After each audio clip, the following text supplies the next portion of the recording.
While attending college for computer science, Tim Schafer decided that he enjoyed telling stories on top of programming. So when Lucasfilm Games posted a job looking for computer programmers who could also write dialogue, it was a dream job to him. Though he almost blew the interview, Schafer snagged the job and began a career developing adventure games that would eventually lead him to create his own company and work towards developing today's topic, Psychonauts, released for Windows and Xbox back in April 2005. Today we're going to tell Tim's story and follow it through the creation of Psychonauts. We'll talk about Psychonauts itself and its relevance to gaming culture today.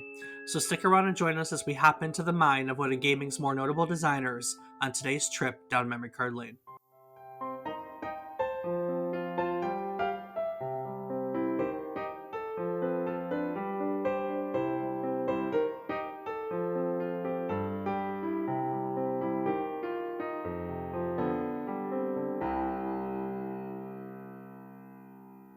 Good morning, good afternoon, and good evening. I hope these words find you well. Hello and welcome to the 86th episode of our video game nostalgia podcast, A Trip Down Memory Card Lane. Each week we take a look back at one game relevant to the current week in gaming history, and we talk about it. While doing so, we hope to teach you something new about the game, what it took from the world as its inspiration, or what it gave back to the world as its legacy. This week, we are looking back at Psychonauts, originally released for Microsoft Windows and the Xbox on April 19th, 2005. I'm David Casson, and as always, I'm joined by my co host, who also has a knack for reading people's minds, my brother, Rob Casson. Rob, what am I thinking right now? You're thinking of how excited you are to be doing another episode with your brother Rob.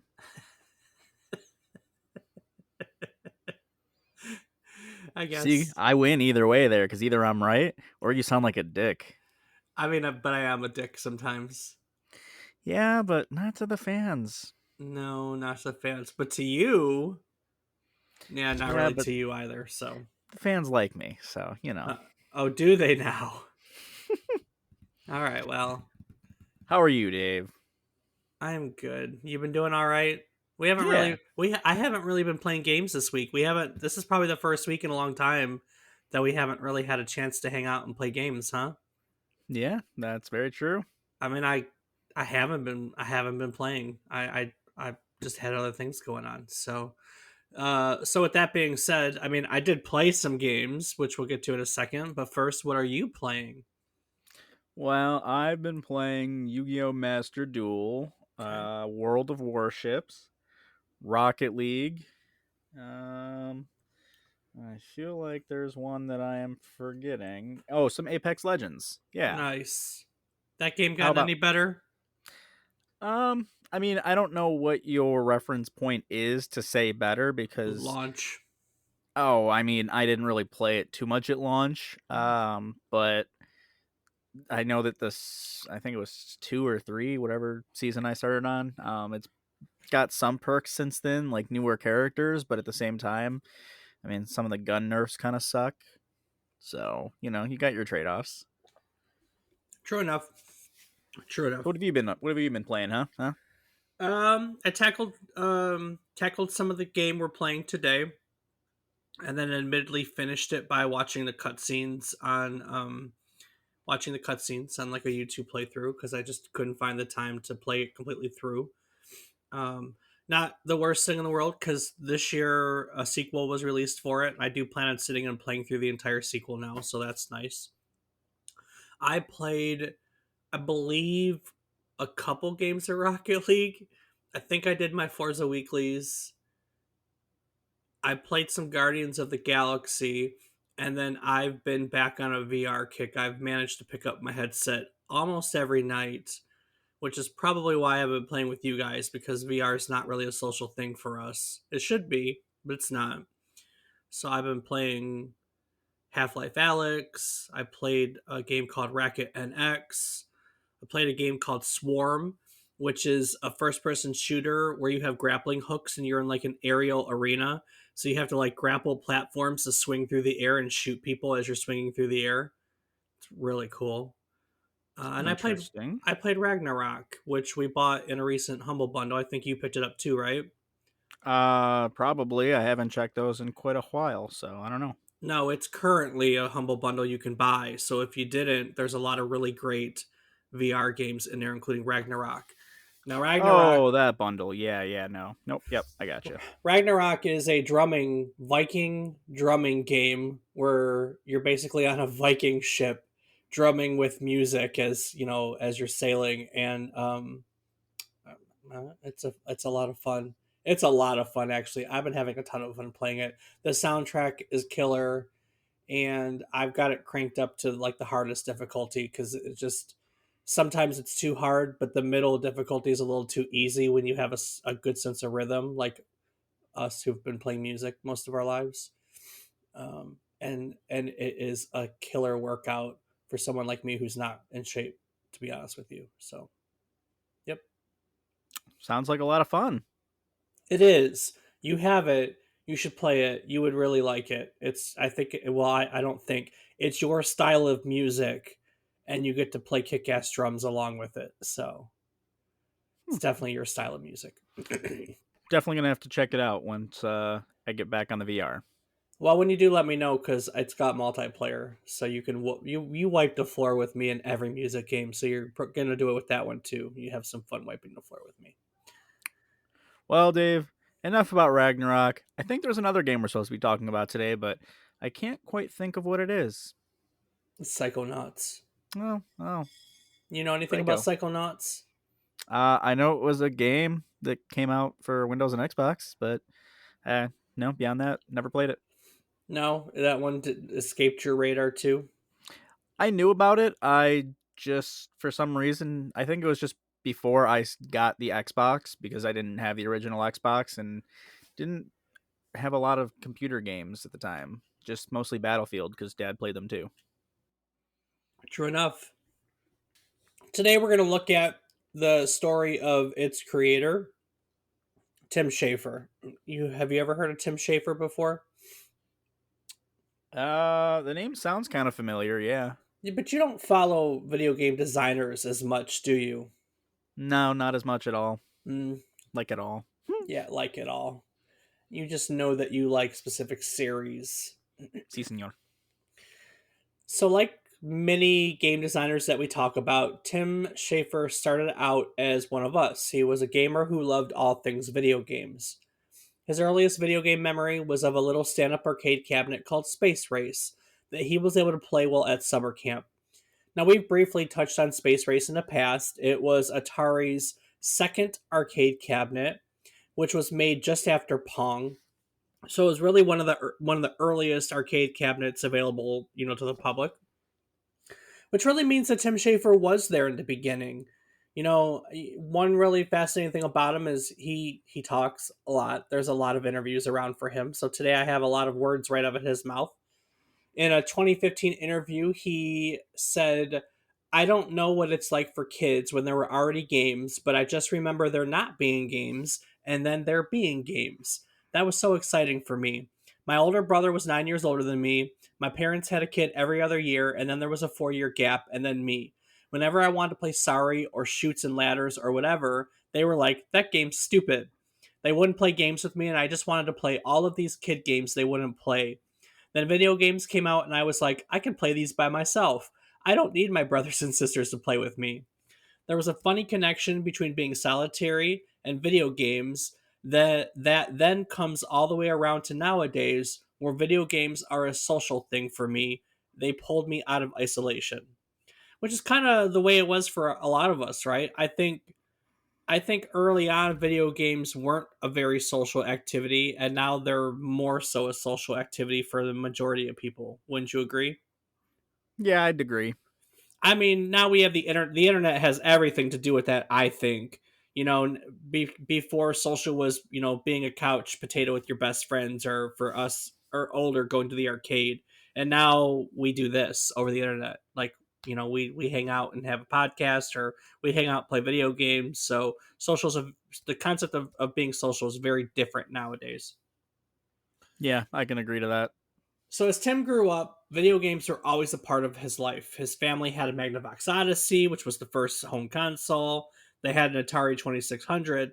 And like many of us, myself included, that have had the luxury to grow up with video games, Tim has always been in awe of the way technology's progressed. You know, in the same interview, he said, I was thinking about when the first 3D polygonal games came out. It just felt magical to be in three-dimensional space. I remember Alone in the Dark, which was a zombie game. There was a monster bashing on the bedroom door, and you can see it through the cracks of the door coming at you. Then you can go out in the hallway and look down at the same door and see the same monster from the side. They didn't have to paint a new direction, it was just being shown from a different angle. It felt like it was alive and real because it was 3D. Nowadays, that's not exciting. Seeing a character from two sides, you don't care at all. It doesn't impress you. It does not feel magical at all. It's too bad that that stuff is so transitory because you really can't recapture the magic of when new technology comes out and it just feels crazy, which is something I've talked about many times. I feel, you know, Yeah. that it's really hard to just like, I'm always going, guys, when this game came out, it blew everyone's mind. Guys, when this came out, it was the first, it blew everyone's mind. And y'all are like, whatever. But it really did blow everyone's mind at the time. So in talking about having the Atari 2600, Tim recalled getting a popular Atari game called Adventure. I was so excited, he recalled. I just ran out of the car and tore open the box and just started playing. I didn't read the manual at all. I was like, what's happening? I'm a square? There was an arrow, and there was a horned cup and a castle, and a duck was attacking me. I just remember how confused I felt, but also excited as well as confused. I was so happily confused the whole time that I didn't know what was going to happen next. To me, that's always stuck with me as something I really enjoyed, something I feel like I rely on that too much in games. I expect everyone to be as delighted by being as confused as me. It's not often that other people find it as pleasant as I do. I love it when I feel disoriented and confused, and I'm in a world where anything can happen. I don't know if a duck is going to swallow me whole. There were dragons, of course, but I love that feeling. And so this feeling was something that stuck with Tim as he went to college to study computer science. And while the programming was something that he was progressing in, it was storytelling that actually became his thing. As I was going through college, she said, I became more interested in creative writing and started taking creative writing classes. I wanted to be like Kurt Vonnegut, you know, writing short stories.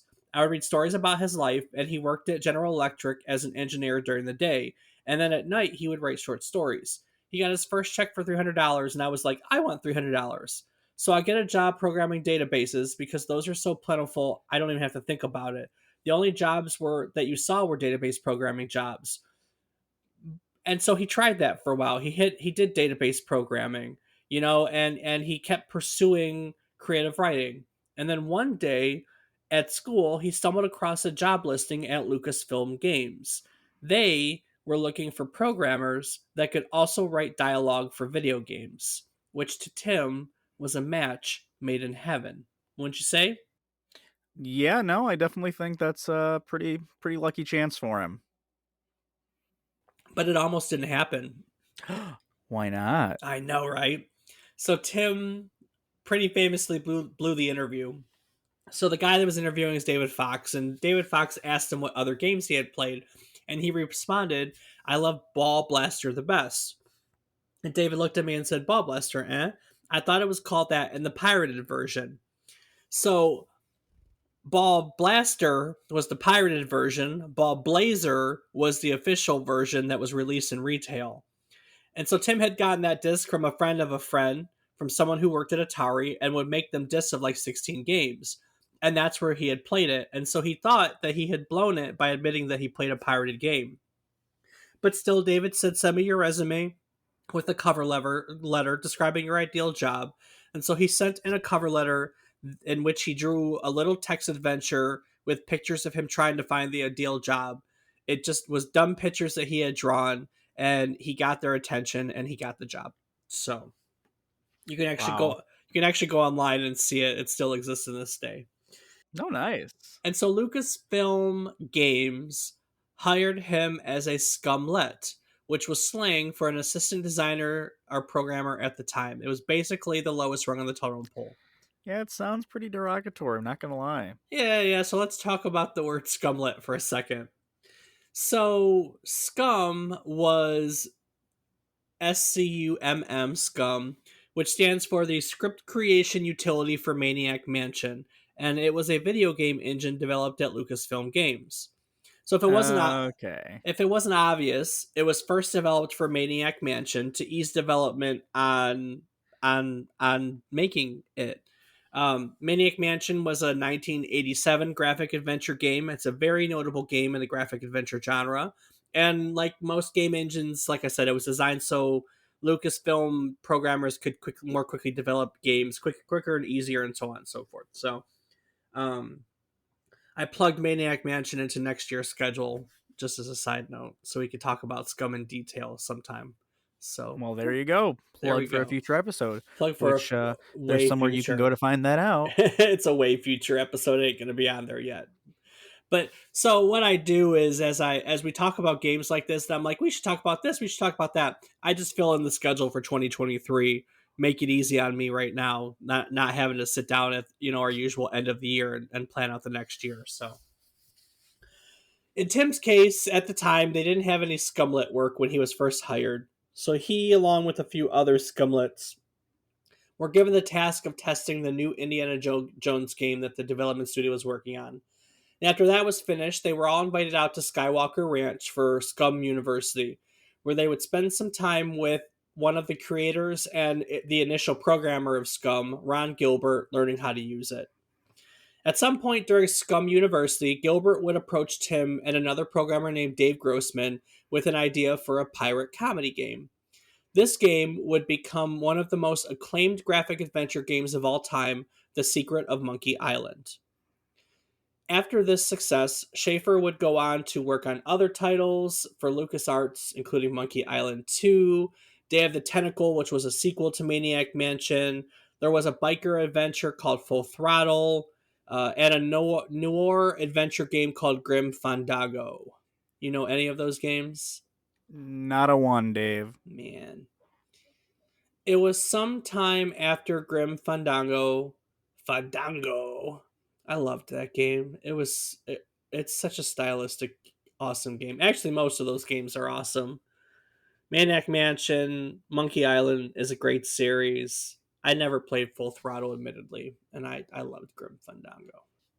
So, like I said, after some time after Fandango, the idea for Psychonauts had come to Tim. He LucasArts at that time had started to shift focus from these point and click adventure games to making more PlayStation 2 action games.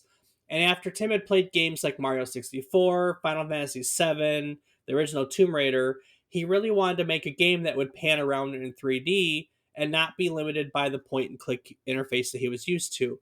And so he had an idea for a spy game.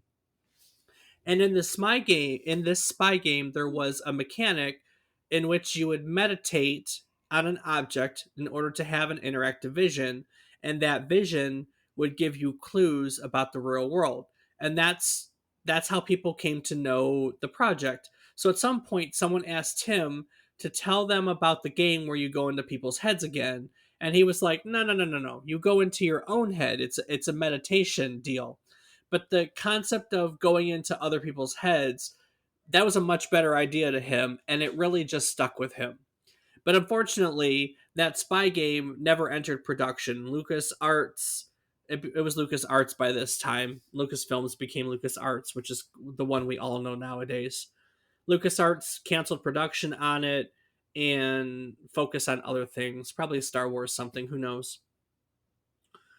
And it was really about this time that a large number of developers were leaving LucasArts because of the studio's new focus. These were all developers that were more into the adventure genre, the graphic adventure genre, and they weren't as keen. They really didn't enjoy working on these PlayStation action games in the same way. And so a bunch of them approached Tim with the idea of leaving the company to develop PS2 games on their own, which admittedly Schafer wasn't about. He had been at Lucasfilm Arts, whichever, for a long time. He felt really secure with his job. I mean, who would want to leave that for founding your own studio with nothing? Right. It's just such a leap of faith. No, that it is, Dave. But you know, Lots of people do it. I think it's easier nowadays than it was back then. I mean, I don't know.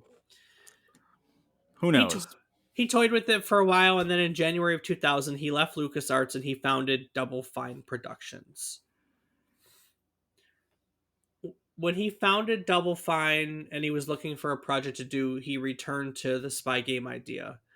And in another interview, he said, "I'm going to do this game where you go into other people's heads. This fit in with a lot of other stuff I was interested in when I was studying psychology in college. I took a whole psychology of dreams class, and I loved how people would explain their dreams and analyze them by telling about the dreams. There was this video of this woman who was talking about this fountain. The therapist said, 'Now put yourself in the position of the fountain and tell the story.' And the woman was like, 'I'm the fountain and I'm giving all this water all the time. No one is drinking it, but I'm always full of water. It's really fresh.' She started crying, and I was like, this is so crazy.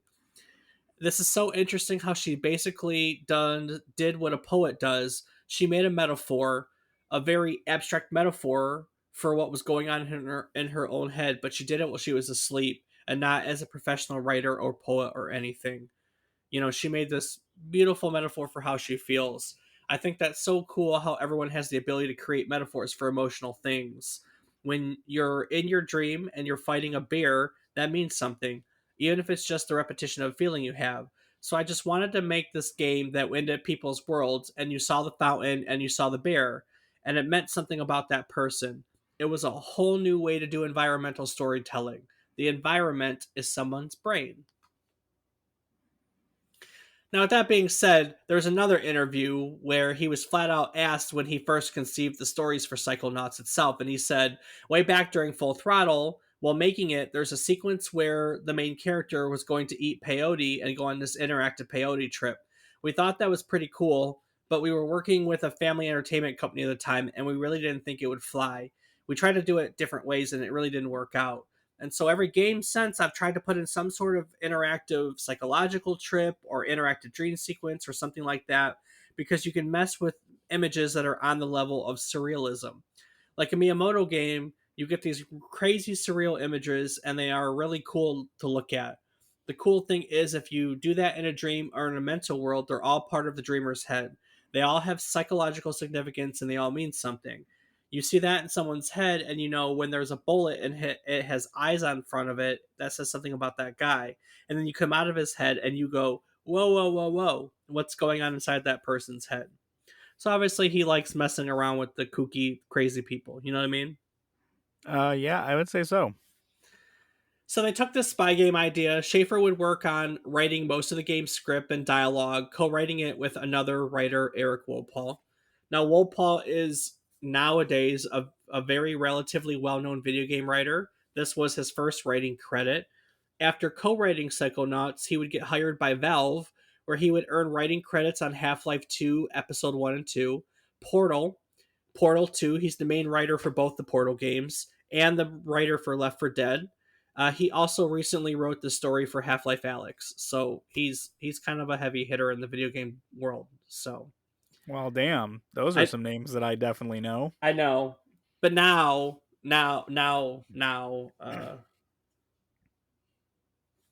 yeah, now back then not so much. Um, back then not so much. The level designs in the game were generally the result of an idea presented to Schafer by the team.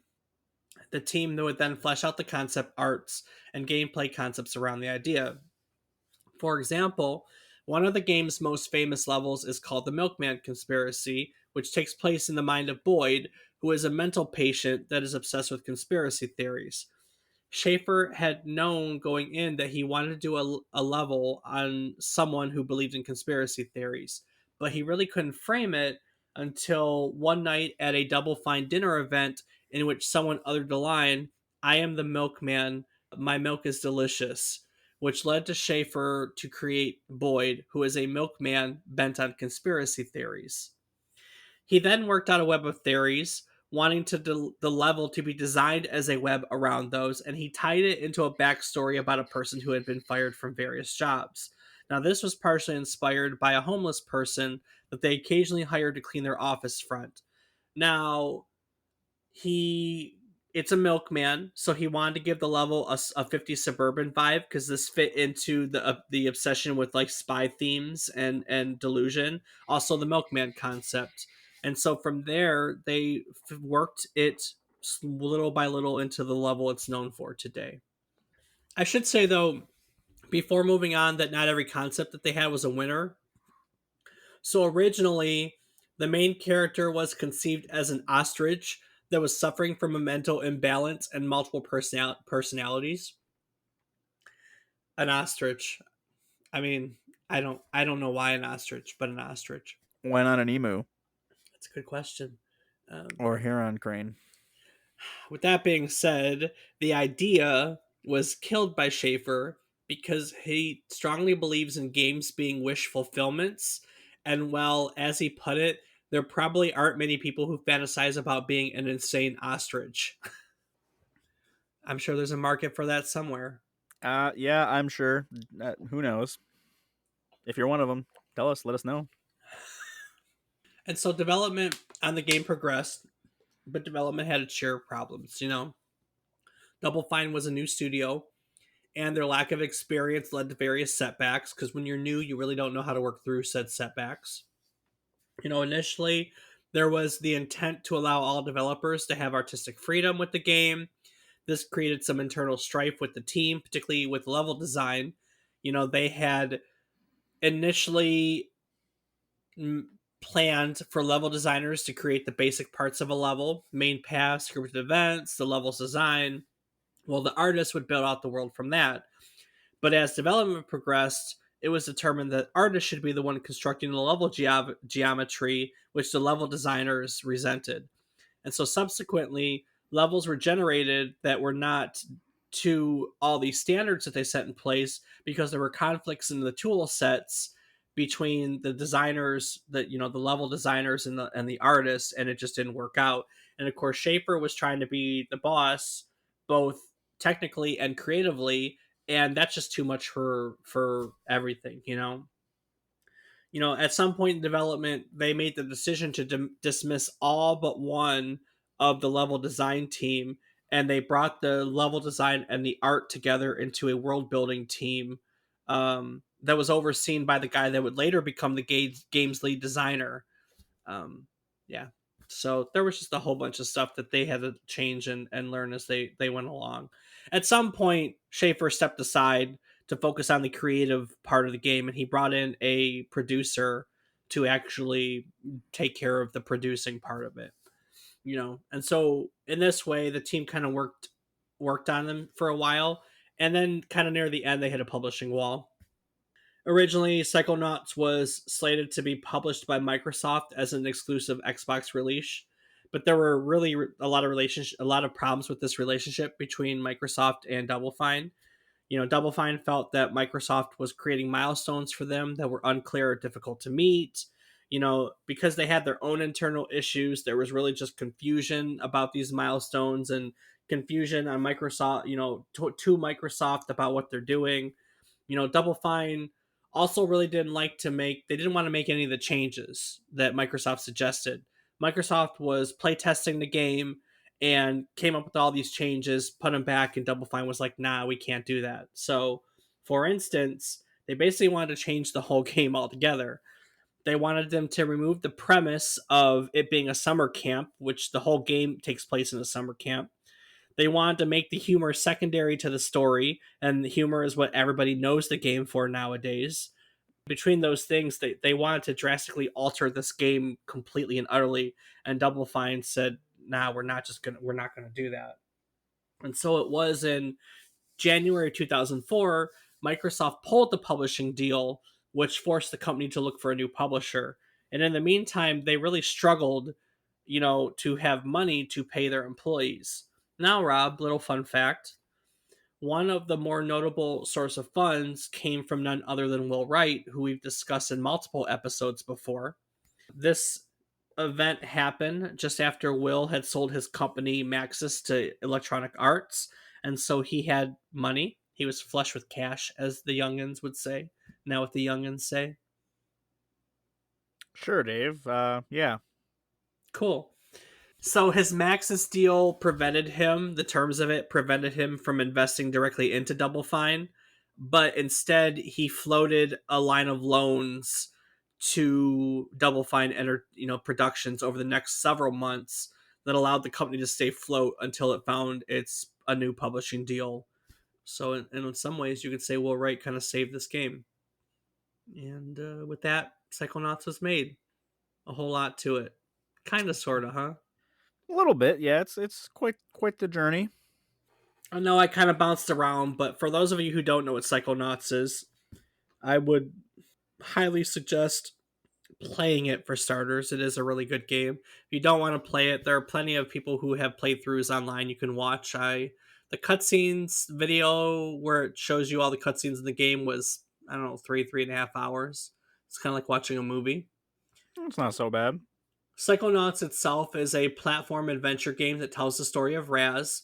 Raz is a young boy gifted with psychic abilities who runs away from the circus to try to sneak into a summer camp for those with similar powers to become a psychonaut, which is a spy with psychic abilities. From there, he finds that there is a sinister plot occurring at the camp that only he can stop. The game is centered on exploring the strange minds of various characters that Raz encounters as a Psy Cadet to help them overcome their fears or their memories of the past, which allows them to help him, against the powers that be and move forward in the game. So, and then you have all these fun psychic abilities. You have telekinesis and fire, whatever the psycho is to shoot fire, and I like Psycho Fire, Dave. it's got a named psycho pyresis pyro. I don't know. I played it. I promised I played through a lot of it. I just knew I was running out of time to finish it, and I really wanted to finish the story. But it's a lot of fun. It is a very unique art style, very funny game. A lot of really crazy characters. The Milkman is a great character. There's a giant lungfish. Literally, it's a giant lungfish that's in your way. And when you go into the lungfish's mine, the lungfish is terrified of you, and so you become a giant like Godzilla character in the lungfish's world, which is really funny. Um, yeah, there's just a lot of really great.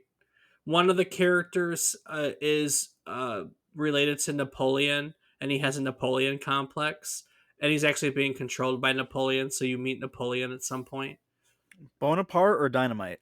Bonaparte. Ah, lame. This I don't. I was I hoping we think got to meet Tina too. this. Yeah, I think this might be before.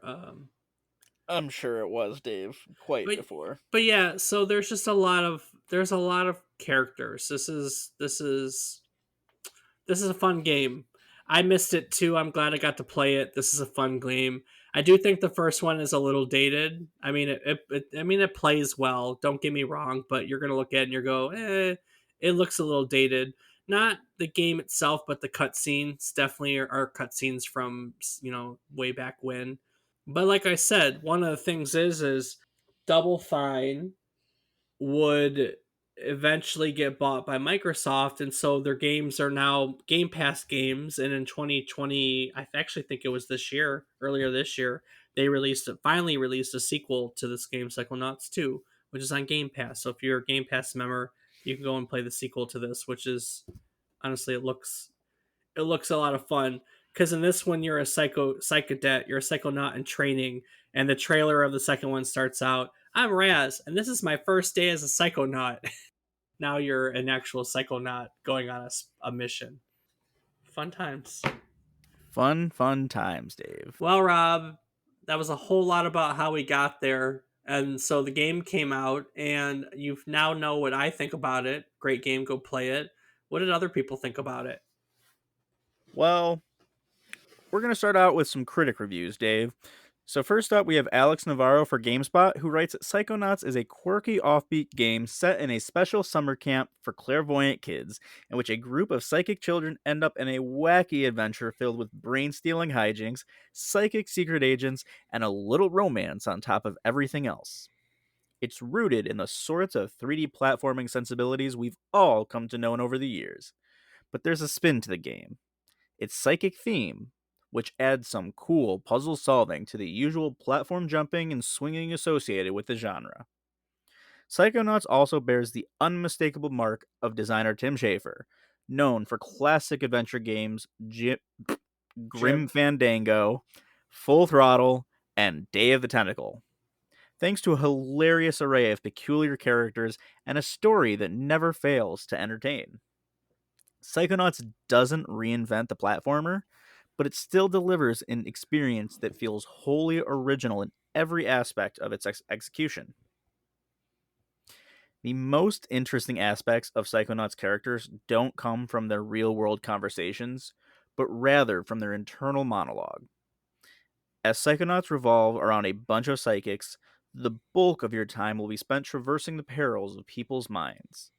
This is where Psychonauts truly shines. You'll be able to enter the minds of more than a dozen different characters in the game, and each mind serves as one of its main levels. Each level is completely unique. For a game that has gone through 4+ years of development and two publishers, Psychonauts turned out remarkably well. It's pretty evident where all that development time was spent, as each and every moment just seems so carefully crafted and polished to the point where you can't help but feel a deep appreciation for the whole experience. Players looking for a stiff challenge or an exceptionally lengthy adventure won't find it here, and those who specifically want to play the game on the PC aren't going to get the best version of the experience.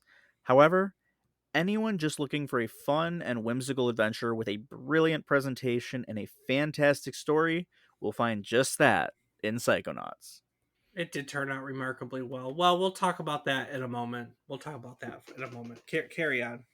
All right, well, next up we have Hillary Goldstein for IGN, who writes that Tim Schafer has a loyal legion of fanboys for good reason. The creator of PC classics Full Throttle and Grim Fandango is one of the most innovative game designers in the industry. Previously, Schafer worked at LucasArts, but left the company a half decade ago to start his own company, Double Fine Productions. After a long journey that involved multiple publishers and a slow development process, Psychonauts has finally landed on store shelves. Psychonauts' true genius is displayed when Raz enters someone's mind. Every mental level is tailored to that specific character. When Raz enters Velvet Painter Eduardo's mind, his costume changes to match the velvet world. Eduardo is tormented by a bull, rampaging through the streets with an uncompromising rage. Another level has Raz playing in a board game where he continually shrinks, at first to manipulate the board, and then to attempt to recruit pieces for the game, and lastly, to enter their homes for exploration. The best level by far is when Raz enters the mind of the mutated lungfish. It turns out the lungfish is more afraid of Raz than anything else. Because of this, Raz is actually a giant within the lungfish's mind, and the level proceeds with Raz tearing through Lungfishopolis as the Godzilla-like Goggalor. As much fun as I had with the gameplay, it's the humor of Psychonauts that really makes it worthwhile. The first half of Psychonauts is unbelievably funny. After noting the Goggalor is in search of his girlfriend, our hero Raz begins muttering about how he really isn't sure that he's exactly dating her yet. The rebel leader of the Lungfish looks up at Goggalor and says frankly, "I only meant that she is a girl, and that she is your friend." Psychonauts starts off with a bang. The first half of this game is easily one of the most enjoyable I've had in the past year. But as is the case with many humorous games, the laughs begin to fade in the home stretch, and in the end, Psychonauts started to wear on me. This is an inventive game that's a bit too easy, and not quite as polished as it could have been. Sure, it's not a 10, but this is still a game I highly recommend to anyone who likes to be entertained. It is very entertaining. Also, it does kind of go from being a comedy. At the end of the game is more of a feel good type deal. That's okay. They both work. So they both work, and I do think it was an enjoyable experience the whole way through. Well, it seems that many agree with you, Dave, but Do they? that's you and the critics. But I think we also want to hear from the most important, the players. Okay, what'd they have to say? Well, first we have Mark T on Metacritic, who gives it a 10 out of 10, writing that this game is a rare gem. The twisted 50s paranoia filled neighborhood you wander in search of the milkman is a true classic. The hapless comments from the residents of Lungfishopolis are hilarious. While the camera angles are a pain sometimes, this is a must buy for anyone who feels computer games need to be a little more adventurous and a little less formulatic. Two thumbs up. Two thumbs up. Two thumbs up, Dave. I mean, that's 10 out of 10, two thumbs up. That's pretty positive. And speaking of, next up, we have Eric B on Metacritic, who also gave it a 10 out of 10, writing that this game reminded me why I love video games. It had characters I actually cared about, a great storyline, and cool levels. The voice acting really helped with the immersion. I loved the totally different feel each level had. And I and although the puzzles were pretty easy, I had fun solving them. It took me about 14 hours to complete the game with about 95% of the items collected, but I can probably blow through it in 6 hours now that all the exploring is taken care of. If you like platformers, this is the best that's come out in quite a while. But Dave, although Mark T and Eric B both gave it a 10 out of 10, as with all games, sometimes it's just not for everyone. Okay. So we have user PG on Metacritic, who gave it a 3 out of 10, writing that many feel this game is revolutionary and shatters rigid industry boundaries and proves that games are art. I am not one of those people.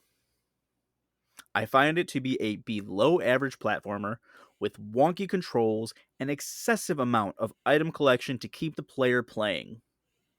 The mental powers add an interesting dynamic, but the controls make them usually too difficult to use properly.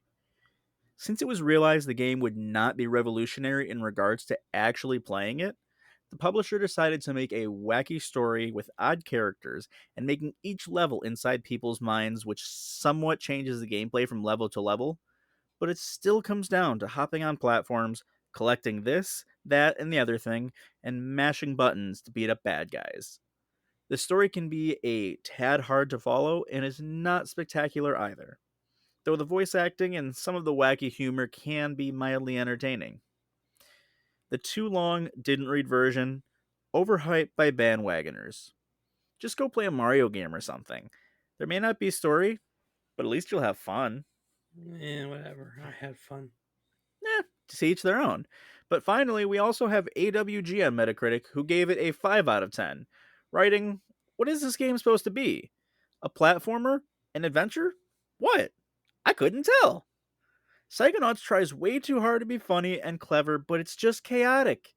Gameplay could be good, but the number of useless, interrupting, irritating cutscenes is over 9,000! Never again. All right. Well, I guess it's not for everybody. So, well, the truth of the matter is that Psychonauts was a commercial failure. It sold, I don't know, a couple 100,000 copies, and critics liked it, but people didn't buy it for whatever reason. And it really didn't pick up steam until later. It's one of those games, we've talked about others before, that were really poorly received on release, but in hindsight, as a retrospective, people started buying it after the fact, and they really like it, and now it's a thing. I will tell you that Double Fine has the version that you get nowadays is, I mean, it's kind of remaster, but not a remaster. Like it's modernized a little bit for modern computers, so it probably plays a little bit better than the original one that everyone craps on, but Okay. they didn't really do new graphics or anything. I mean, it still looks like a game made in the early 2000s. But yeah, you can buy it on Steam. uh, I think it came in a humble bundle a long time ago. I've owned it for a long, long time, and it plays well. I played it on my TV in my living room through my Steam Link, so that was fun. And then yeah, then we watched the rest of it on the video, like I said. But that's kind of been Double Fine's thing. They have been acquiring the license rights to some of Tim's old games, like, for instance, Full Throttle and Grim Fandango and Psychonauts here, and they've been, putting a little bit of polish on them and re-releasing them. Grim Fandango got a more modern release recently. It was really good. That's a really fun game. You would know that if you see it. The main character wears one of those Day of the Dead skull masks.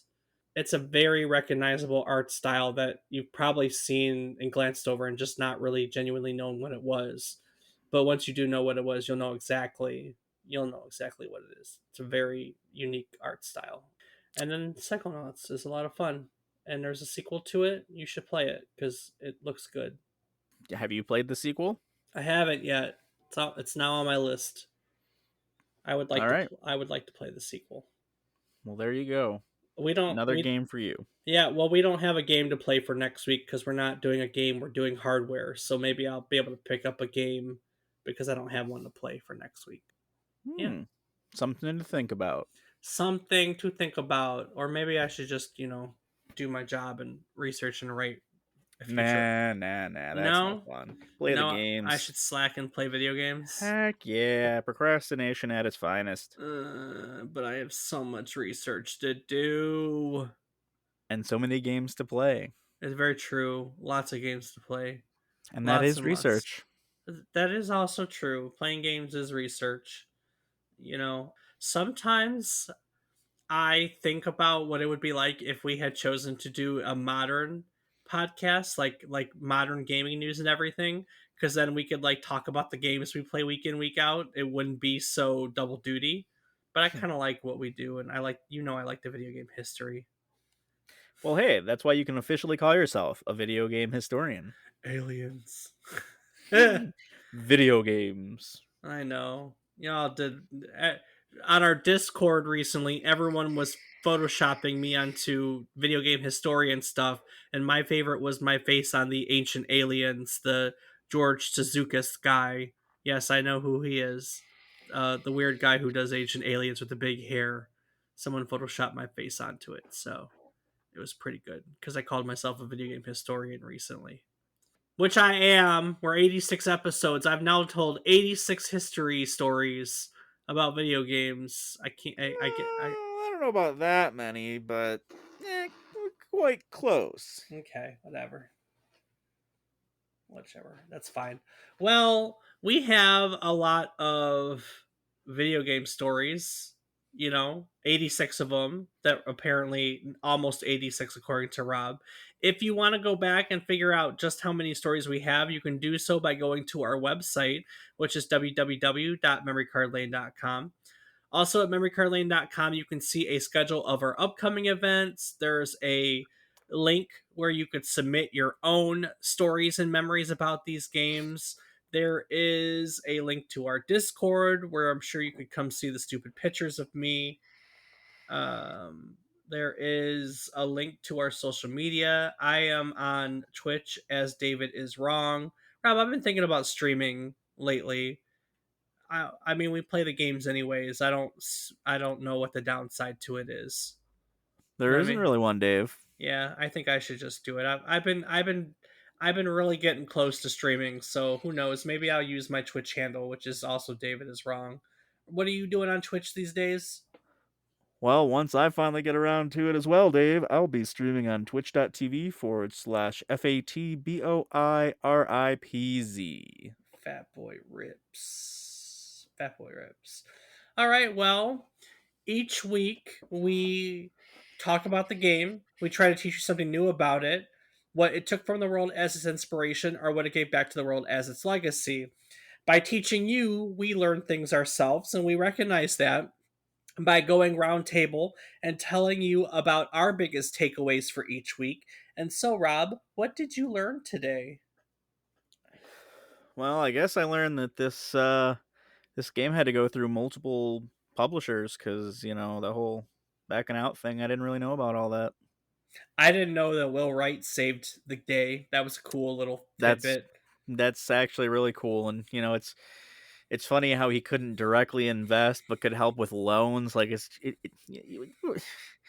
it seems kind of dumb because at the end of the day, you're kind of doing the same thing. So Double Fine's first game was Psychonauts, but Double Fine's second game was a game called Brutal Legend, which I'm really surprised because I've asked you before that you've never played or even really heard of, right? Right. Brutal Legend is a real-time strategy slash like platforming hybrid game, meaning it has both like stretches of both type of games. And basically like you're a heavy metal rocker like trying to become a legend. And it's not only is it cool with a cool soundtrack, but it has like cameos from like Lammy and Ozzy, and there's just a bunch of cool stuff in it. So it's like it's your music and you like real time strategy. I'm really surprised that it flew underneath your radar. Although I will be honest with you, so Psychonauts and Brutal Legend, while they were panned well by critics, they didn't sell very well. So that's probably why none of your friends probably had it, but you should find a way to play Brutal Legend because I have played it and I do think it's your style of game. So just a Hmm. side note, I tell you that all the time, and you never play new games, but that's okay. It's because I forget a lot of the time, Dave. I have a lot of games to play. I know it. All right, well, What so about yourself, Dave? yeah, the Will Wright thing was new for me.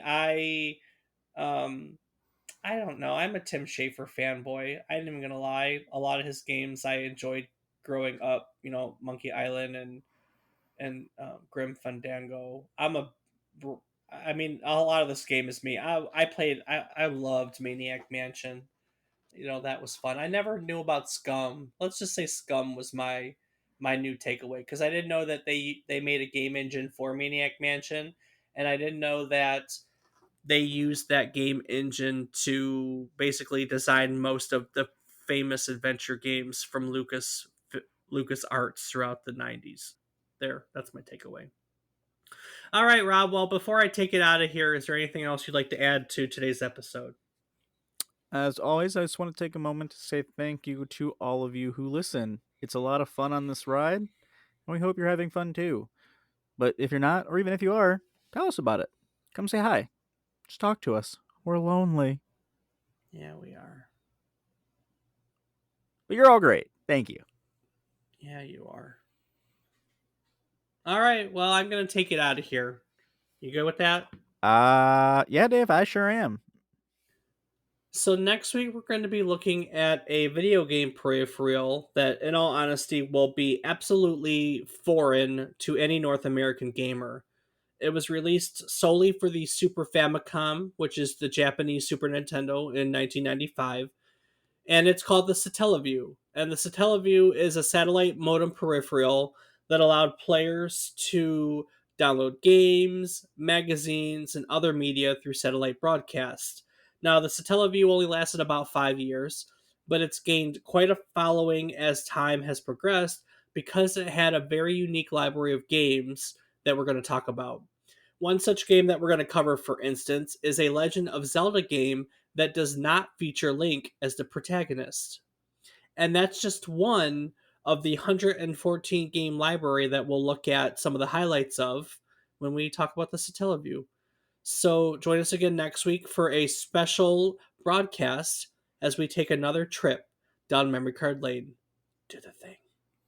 Doobie doo ba ba ba ba doo ba ba doo ba ba.